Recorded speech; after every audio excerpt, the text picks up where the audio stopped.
कमिसनको त म त पर भन्दै गरेको त्यो यसो गर्दैन त्यो तल यसो त्यसको त्यो गोलो त्यो ओठै पत्ता लगाएर म त सखाप बनाइदिइहाल्छु। यदि तपाईँको उपमहानगरपालिकामा धरानमा कसैले भ्रष्टाचार गरेको प्रमाण तपाईँले भेट्नुभयो भने लात्ताले दिइहाल्छु। त्यसपछि लात्ताले दिन्छु। लात्ताले पाङ्की बनाएर स्थानीय सरकार असफल भइसक्यो, भ्रष्टाचारीहरूको अखडा बनिसक्यो हाम्रोमा धरानमा जताततै देशभरि। खोइ धरानमा त छैन त्यस्तो गरौँ लात्ता भेट्छस् भनेको छु मैले त। धरानमा भ्रष्टाचारी छैनन्। धेरैले भन्छन् त भ्रष्टाचारी छन्।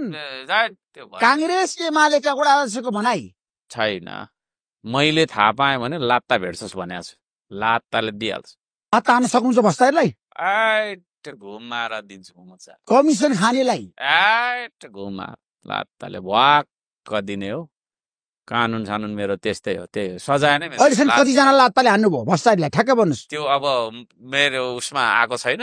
अनि तपाईँको उपमहानगरपालिकामा कमिसन खोरीहरू छैनन्? छैन। मेरो जानकारीमा आएको छैन। आयो भने लात्ताले प्रमाणित भयो भने लात्ताले हो।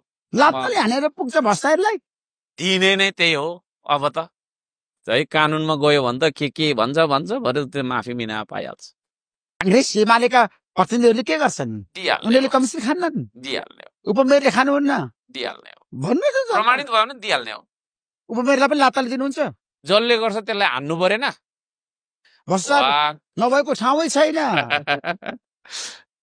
अन्यत्रको म जिम्मा लिन्न। मेरो क्षेत्राधिकारको कुरा गर्ने हो मैले त। ठेकदारहरूले तपाईँलाई सहयोग गरेका छन् कि कमिसन माग्छन् अथवा कमिसन दिन्छन्?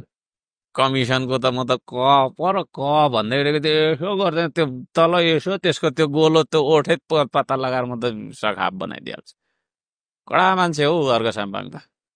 तर विकास निर्माणमा छ नि ठेकदारहरूले काम गर्दाखेरि सडक बनाउँदाखेरि पुल बनाउँदाखेरि सडक पिच गर्दाखेरि तपाईँलाई कमिसन दिँदैनन्? कमिसन भन्दैछु त जल्छ र कमिसनको क पनि भन्नु पर्दैन। गर्दैछ भने मुखैमा लात्ताले भुवा